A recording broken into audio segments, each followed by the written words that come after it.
নমস্কার বন্ধুরা, কেমন আছো তোমরা সবাই? আমার চ্যানেলে আরেকটি বড় ব্লগে তোমাদের অনেক অনেক অনেক স্বাগত জানাই।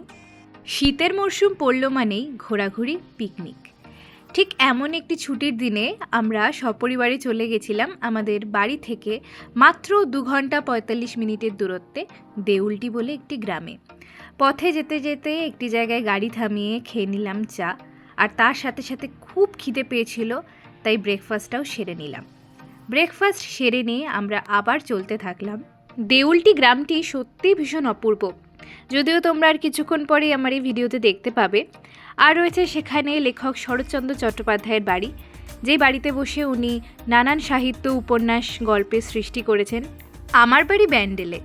আমার বাড়ির ঠিক কাছে কিন্তু লেখকের আরেকটি বাড়ি রয়েছে দেবানন্দপুরে, তোমরা অনেকেই হয়তো জানবে, ওটা ওনার জন্মভিটে।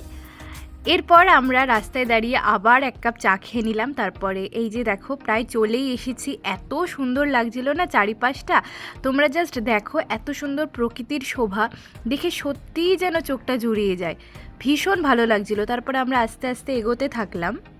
আচ্ছা, এবার তোমাদের এই রিসর্টটির ব্যাপারে কিছু কথা বলি। এই রিসর্টটির নাম হচ্ছে রূপসী রূপনারায়ণ কুঠি। এই রিসর্টের ভিডিও আমরা ইউটিউবেই দেখেছিলাম, ভীষণ ভালো লেগেছিল। তখন ইচ্ছা ছিল যে দেউলটি গেলে এই রিসর্টটিতে ঘুরতে যাব। তো সেই ইচ্ছা অনুযায়ী আমরা যেদিনকে গেছিলাম তার আগের দিন এই রিসর্টে ফোন করি এবং ফোন করে বলি যে আমরা থাকবো না, আমরা একটু ঘুরতে চাই আর একটু লাঞ্চ করব। তো ওরা পারমিশন দিলেন। তো আমরা চলে গেছিলাম সেই জন্য রিসর্টটিতে। তো ভীষণ ভাল লেগেছে রিসর্টটা, একদম রূপনারায়ণ নদের ধারে, আর এত সুন্দর সাজানো। তোমরা দেখতে থাকো ভিডিওটা।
ব্যাস, আমাদের রিসর্ট ঘোরা কমপ্লিট।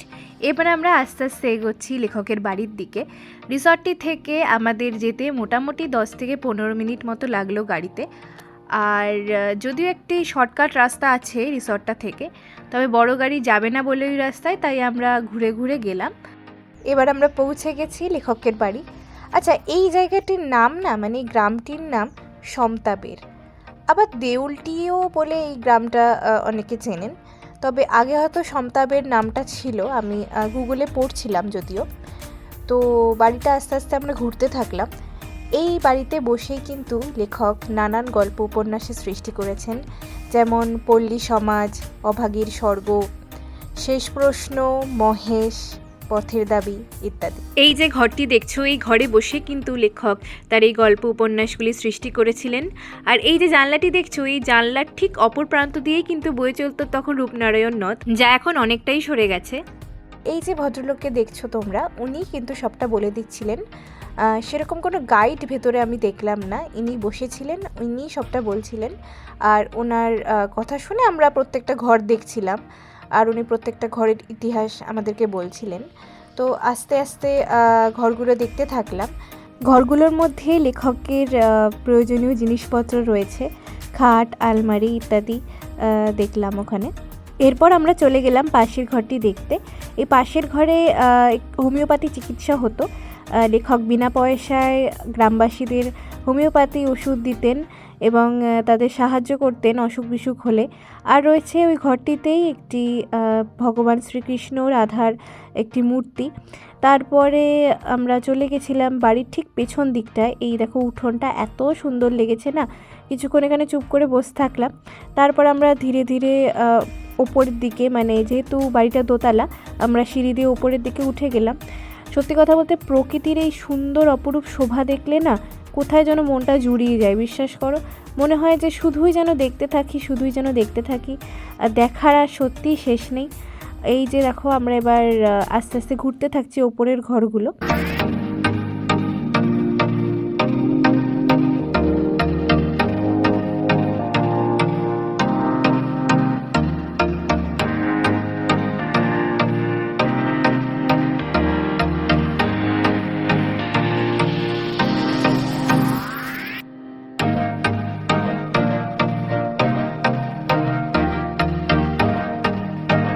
বারান্দার ঠিক এই জায়গাটায় এসে এত ভালো লাগলো।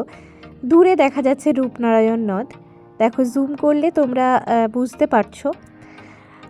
ভাবা যায় এই নদটাই নাকি একটা সময় এই বাড়ির পাশ দিয়ে বয়ে চলতো। যুগের সাথে তাল মিলিয়ে কত কিছু পরিবর্তন হয়ে যায়, তাই না?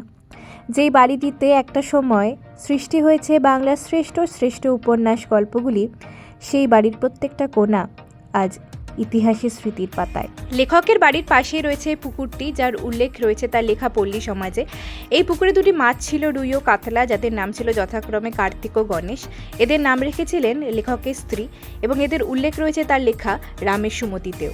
বাড়ির এই অংশে রয়েছে লেখকের স্ত্রী এবং দাদার স্মৃতিসৌধ, আর এইখানেই ওনাদেরকে দাহ করা হয়েছিল। তবে বাড়িটা কিন্তু খুব সুন্দরভাবে মেনটেন হচ্ছে। এরপর আমরা সোজা চলে গেছিলাম রূপনারায়ণ নদের ধারে। বাড়িটি থেকে লাগলো মোটামুটি হেঁটে 3 থেকে 4 মিনিট। তবে গিয়ে না ভালো লাগলো না, এত অপরিষ্কার করে রেখেছে। মানছি পিকনিকের মরশুম চলছে, কিন্তু তবুও এইভাবে প্রকৃতিটাকে নষ্ট করা কি খুব দরকার, তোমরাই বলো? যাই হোক, কিছুটা সময় কাটিয়ে এবার আমাদের বাড়ি ফেরার পালা। একটা দিন যে কোথায় চলে গেল বুঝতেই পারলাম না। এভাবে টুক করে কিন্তু আমরা একদিনের জন্য কোথা থেকে একটু ঘুরে আসতেই পারি, বলো? বাড়ির কাছে যেখানে এত সুন্দর জায়গা। বাড়ি ফেরার সময় একেবারে ডিনারটা করেই ফিরলাম। আচ্ছা, তোমাদের কিন্তু রিসর্টের নাম্বারটা আমি ডেসক্রিপশন বক্সে মেনশন করে দেবো, চেক আউট করে নিও। আরেকটা তথ্য দিই, লেখকের বাড়িটি কিন্তু সকালবেলা 10টা থেকে 11টা, আবার বিকেলবেলা 4টে থেকে 5টা খোলা থাকে। আশা করি তোমাদের আজকের ভিডিওটা ভালো লেগেছে, আর ভালো লাগলে অবশ্যই চ্যানেল সাবস্ক্রাইব করো আরও ভিডিও পরবর্তীকালে পাওয়ার জন্য। টাটা।